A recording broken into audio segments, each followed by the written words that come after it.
Breaking news TDP office Chandrababu ఇంటిపై దాడి కేసులో నిందితులుగా ఉన్న వైసీపీ కీలక నేతలు అజ్ఞాతంలోకి వెళ్లారు. టీడీపీ ఆఫీస్ పై దాడి కేసుకు సంబంధించి ఇవాళ హైకోర్టులో విచారణ జరగనుంది. సజ్జల, లేలా అప్పిరెడ్డి, సురేష్, ఆళ్ల రామకృష్ణారెడ్డి ఇందులో పాల్గొన్నారు అని వార్త వినిపించింది.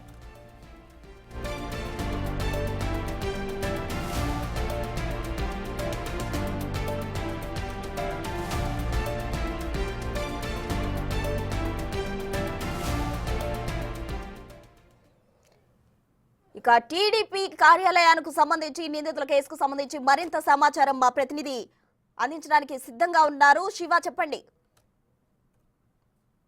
చూసుకుంటే కనుక ఏపీ హైకోర్టులో వైఎస్ఆర్సీపీ నేతలకి షాక్ తగిలిందని చెప్పుకోవచ్చు. తెలుగుదేశం పార్టీ కేంద్ర కార్యాలయంపై దాడి ఘటనకు సంబంధించి మొత్తం వైఎస్ఆర్సీపీకి సంబంధించిన 7 నేతలు ముందస్తు బెయిల్ పిటిషన్ దాఖలు చేశారు. 2 నెలల కాలంగా కూడా 15 రోజులు 10 రోజుల చొప్పున హైకోర్టు కేసులు వాయిదా వేసుకుంటూ వచ్చింది. ఈ నేపథ్యంలోనే వారికి అప్పటి వరకు ఓడర్ లభించింది. తాజాగా ఈ కేసుకు సంబంధించి కూడా సజ్జల రామకృష్ణారెడ్డి, రేళ్ల అప్పిరెడ్డి, ఆళ్ల రామకృష్ణారెడ్డి, నందిగం సురేష్, దేవినేని అవినాష్, తలశీల రఘురాము ముందస్తు బెయిల్ పిటిషన్ కావాలని చెప్పి కూడా ఏపీ హైకోర్టులో పిటిషన్ దాఖలు చేశారు. అయితే హైకోర్టులో వీరంతా వేరువేరుగా పిటిషన్లు దాఖలు చేసిన నేపథ్యంలో 2 పిటిషన్లకు సంబంధించి హైకోర్టులో విచారణ చేపట్టింది. ఈ 2 పిటిషన్లకు సంబంధించి దీంట్లో లేళ్ల అప్పిరెడ్డి, దేవినేని అవినాష్, నందిగం సురేష్, తలశీల రఘురాములకు సంబంధించి వాళ్ళకి బెయిల్ తిరస్కరిస్తూ కూడా ఏపీ హైకోర్టు తన తీర్పుని వెలువరించింది. అలాగే తమకు సంబంధించి కూడా సుప్రీంకోర్టుకు వెళ్ళడానికి అప్పీల్ చేసుకునేందుకు 2 వారాల పాటు అరెస్టు నుంచి రక్షణ కల్పించాలని చెప్పి వైఎస్ఆర్సీపీ నేతలు చెప్పిన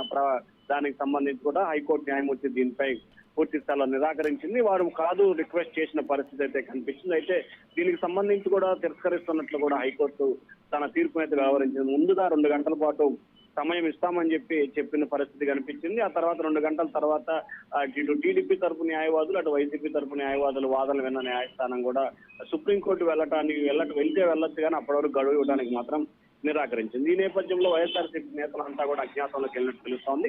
మరొక వైపు చంద్రబాబు నివాసంపై దాడి యత్నం కేసులో కూడా మాజీ మంత్రి జోగి రమేష్ వేసిన బెయిల్ పిటిషన్ కూడా హైకోర్టు డిస్మిస్ చేసింది. అతనికి కూడా అరెస్టు నుంచి ఉపశమనం కావాలని కోరినా కానీ హైకోర్టు అయితే అతను ఉపశమనం లభించలేదు. సో ఈ నేపథ్యంలో సజ్జల రామకృష్ణారెడ్డి, అలాగే రేళ్ల అప్పిరెడ్డి, దేవినేని అవినాష్, తలశీల రఘురాం, అలాగే నందిగం సురేష్, మాజీ మంత్రి జోగి రమేష్ వీరంతా కూడా అజ్ఞాతంలోకి వెళ్ళినట్టు తెలుస్తా ఉంది. అయితే ఇప్పటికే నందిగం సురేష్ ఇంటికి మంగళగిరి రూరల్ పోలీసులు వెళ్లారు ఆయన అరెస్ట్ చేసేందుకు. అయితే ఆయన ఇంట్లో లేనట్టు కూడా తెలుస్తా ఉంది. ఆయనకి బాపట్ల ఉన్నాడన్న సమాచారంతో అక్కడికి మరో బృందం కూడా వెళ్ళినట్టు తెలుస్తా ఉంది. ప్రస్తుతం.